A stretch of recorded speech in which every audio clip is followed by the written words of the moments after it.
Dahil season na po ng bagulan mga amigo or buko-buko dito sa amin. Ayan, nag-dive tayo mga amigo ng gabi. At ito po yung mga kaganapan mga amigo ngayong gabi.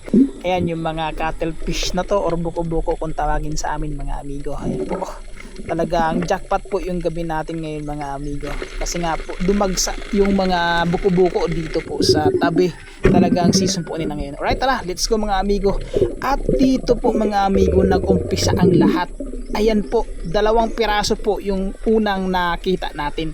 Ayan o, pinoprotektahan niya mga amigo yung kasama niya, siguro niya mga amigo, kasama, asawa niya po yan. Dahil po mga amigo ngayon season po talaga. Ayan, kaya eto po ang nangyari. Siyempre huhulihin natin yan mga amigo dahil nagahan tayo. Ayan o, tuhog kang buko-buko ka.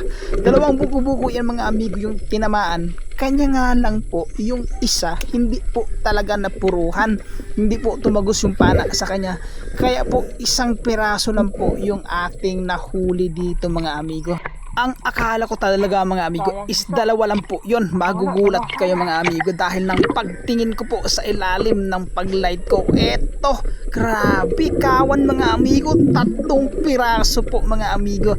Ayan, dito tayo makaka-jackpot. Syempre mga amigo, nag-reload na po ako ng pana. Hindi ko muna po tinanggal yung huli nating buko-buko, yung unang dating na pana. Ayan mga amigo, ang laki po ng isa mga amigo. Talagang pinoprotektahan niya mga amigo yung isa doon po sa isang lalaki mga amigo na buko-buko. Kaya yan mga amigo, talagang galit na galit itong isa mga amigo. Kung makatitig sa akin ay talagang galit na galit. Ayan o, eto sa'yo buko-buko, tuhog kang buko-buko ka. Ayan mga amigo, natuhog natin yung malaki, tapos nagkaripas na po yung isa mga amigo.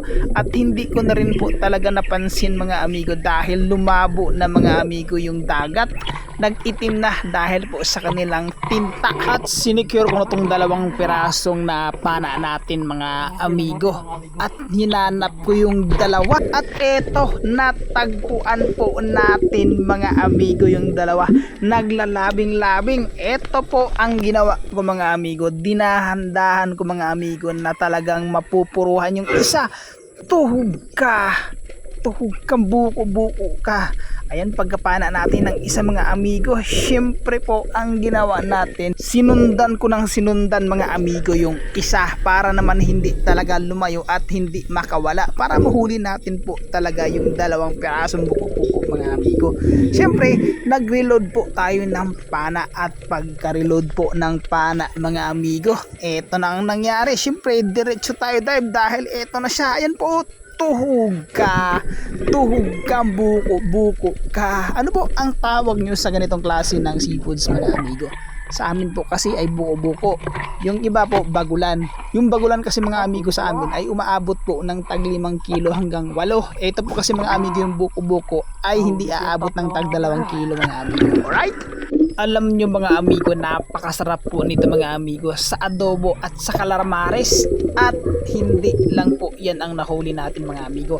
Ito po yung isa ay mag-isa lang mga amigo, wala pong kasama. Ito naman ang ginawa natin, dahan-dahan lang din po. Ayan o, tuhog kang buko-buko ka. Alam niyo mga amigo, the please po ang pagkatama nito. Kaya nang gumalaw po mga amigo at bumalag ng pumalag siya, ay nakawala. Pero ang ginawa natin ngayon, dinahandahan din natin mga amigo, sinundan natin. Eto ang nangyari, tuhog kang buko-buko ka. Dito na mga amigo, hindi na talaga nakawala dahil po tinamaan mga amigo sa sentido yung buko-buko na ito. Malaki na rin po yung buko-buko na ito mga amigo, good size na po yan. Alright, talagang blessing na blessing yung gabi natin ngayon mga amigo. At eto naman po mga amigo, nasa ilalim po ng butas mga amigo. Hindi po ito buko, ito ay isda. Ayan po, tuhog kang talagbago ka. Sa amin mga amigo, ang tawag dito ay talagbago. Sa inyo po mga amigo, ano po yung tawag nyo dito sa ganitong klaseng isda? Sa iba kasi mga amigo, tagbago. Ito pa ay uri ng isda mga amigo, nakapamilya po ng danggit. Masakit din po ito makatinik mga amigo, pero masarap po ito sa prito mga amigo at sa paksiw, yung ganitong klase ng isda. Eto naman po mga amigo, sa ibang lugar po ay kinakain ito, pero dito po sa amin hindi po namin ito kinakain mga amigo. Grabing laki mga amigo. Kung isda lang ito mga amigo na makakain, talagang binanatan ko na. Kanya nga lang hindi yan mga amigo makain sa amin. Butete yan. Grabe, napakalaki. Ito na lang yung papanain natin mga amigo. Ito siguro yung kasamahan ng unang napana natin na talagbago. Tuhog ka. Tuhog kang talagbago ka. Ayan po, nakadalawang talagbago tayo mga amigo. Right, libre na yung prito natin mga amigo nito dahil masarap po yung ganitong klase ng isda sa prito. Quality yung mga huli mga amigo, talagang first class na seafoods po. At mga amigo, eto nadagdagan po yung mahuhuli nating buko-buko mga amigo dahil meron ulit tayong nakita. Eto po siya, tuhog kang buko-buko ka. Nag-iisa lang din po mga amigo, pero binanatan ko na. Masarap talaga ito mga amigo sa calamares. Sa inyo mga amigo, ano yung magandang luto po dito sa inyo? Kasi sa amin po calamares tapos adobo, sold na po yan mga amigo sa amin. Kasi nga po talagang dito sa probinsya basta ganyan mga luto, patos na yan mga amigo. Kasi nga masarap po talaga yan mga amigo sa calamares at sa adobo. Ito pa mga amigo, merong nagpahabol. Ayan po, nag-iisa lang din mga amigo nandito po sa Kasamuan. Yan po, malaki ito mga amigo sa isa natin na napana. Ayan po, tuhog kang buko ka. Ayan, tinamaan sa sentido mga amigo, hindi na nakabuga ng ata, pumuti mga amigo.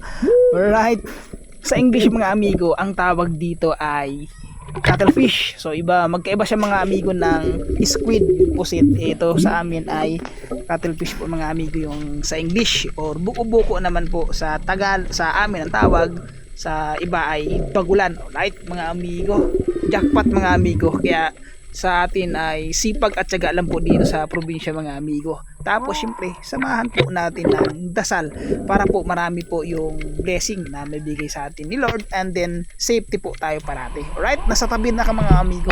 Ito kasama natin si One Fish Adventure, and mga amigo yung mga nahuli niya. Ilang piraso tol? 3 pirasong buko-buko tapos pusit. At nandito na kami sa bahay mga amigo. Ayan, si Papa ang nagsalubong sa atin. At eto na po ang mga nangyari.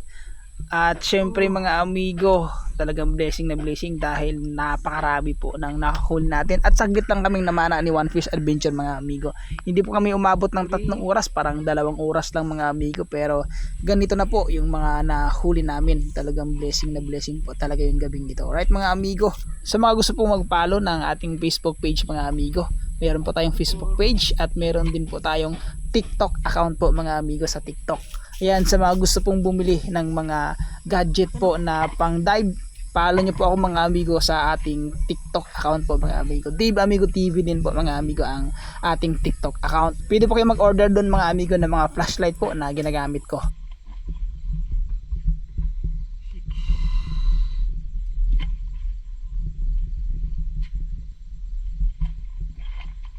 Seven